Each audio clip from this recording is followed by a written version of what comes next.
गौतम बुद्ध के बचपन का नाम सिद्धार्थ था। सिद्धार्थ नाम का अर्थ होता है वह जिसने अपने सभी इच्छाओं को पूरा किया। ये नाम उनके पिता राजा शुद्धोधन ने रखा था, क्योंकि जब बुद्ध का जन्म हुआ था तो सभी ज्योतिषियों और विद्वानों ने ये भविष्यवाणी की थी कि यह बालक बड़ा होकर एक महान सन्यासी बनेगा, परंतु बुद्ध के पिता राजा शुद्धोधन को ये बात अच्छी नहीं लगी। वे अपने पुत्र को एक महान राजा के रूप में देखना चाहते थे, न कि एक सन्यासी। वे नहीं चाहते थे कि उनका पुत्र फकीरों का जीवन जिए, इसलिए सिद्धार्थ के रहने की व्यवस्था विलासिता से पूर्ण की गई। उन्हें तरह तरह की सुख सुविधाओं से रखा गया। दुख की अनुभूति तक न होने दी, परंतु एक सन्यासी के लक्षण तो बचपन में ही दिख जाता है। वे बचपन से ही शांत और सरल स्वभाव के थे। दया और करुणा तो उनके मन में कूट कूट करके भरी है थी। अक्सर सिद्धार्थ एकांत में जाकर ध्यानमग्न रहा करते थे। एक दिन की बात है, सिद्धार्थ अपने उपवन में एक शांत जगह इसी प्रकार ध्यानमग्न थे, तभी एक घायल हंस उनके सामने आ गिरा, जिससे उनका ध्यान भंग हो गया। जब उन्होंने अपनी आंखें खोली तो देखा कि सामने एक सफेद हंस तीर के वार से बुरी तरह घायल पड़ा तड़प रहा है। उसे देखते ही सिद्धार्थ का मन द्रवित हो उठा और उन्होंने उसे तुरंत उठा लिया। धीरे धीरे वे हंस को सहलाने लगे और फिर पास के सरोवर में जाकर उसका घाव धोकर उसके शरीर से धीरे से तीर को निकाला।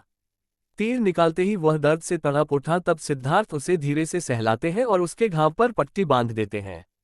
उसी समय एक ओर से कुछ शोर होता है और उधर से उनका चचेरा भाई देवदत्त आता हुआ दिखाई दे। सिद्धार्थ के हाथ में वह हंस देखकर बहुत खुश होता है और हंस लेने के लिए सिद्धार्थ के पास दौड़कर आ धमकता है। देवदत्त, सिद्धार्थ, ये हंस तुम्हारे पास है और मैं इसे कब से इधर उधर ढूंढ रहा था। यह मेरा शिकार है, अब जाकर मिला है। सिद्धार्थ, नहीं देवदत्त, ये हंस मेरा है। ये तो कब का दम तोड़ देता अगर मैं समय पर इसका इलाज न करता। देवदत्त, दम तोड़ देता तो क्या, ये तो मेरा शिकार है, मैंने इसे इसलिए तो मारा है। तुम जबरदस्ती मेरे शिकार को हड़पना चाहते हो। इस तरह दोनों भाइयों में उस हंस के लिए वाद विवाद होने लगा और धीरे धीरे बात बढ़ गई। तब दोनों ने मिलकर फैसला किया कि यह हंस किसका है। इस बात का निर्णय महाराज शुद्धोधन के पास जाकर ही होगा और दोनों भाई राज दरबार में गए। वहां उन दोनों ने अपना अपना तर्क महाराज के सामने रखा। महाराज शुद्धोधन विचार करके बोले, चूंकि यह हंस देवदत्त का शिकार है इसलिए इस पर पहला अधिकार देखा जाए तो देवदत्त का है, परंतु सिद्धार्थ ने इसकी जान बचाई है और मारने वाले से बड़ा बचाने वाला होता है, इसलिए यह हंस सिद्धार्थ का हुआ। महाराज शुद्धोधन का निर्णय सुनकर सिद्धार्थ की आंखों में एक चमक आ गई और वे उस हंस के शरीर पर धीरे से अपना हाथ रख सहलाने लगे।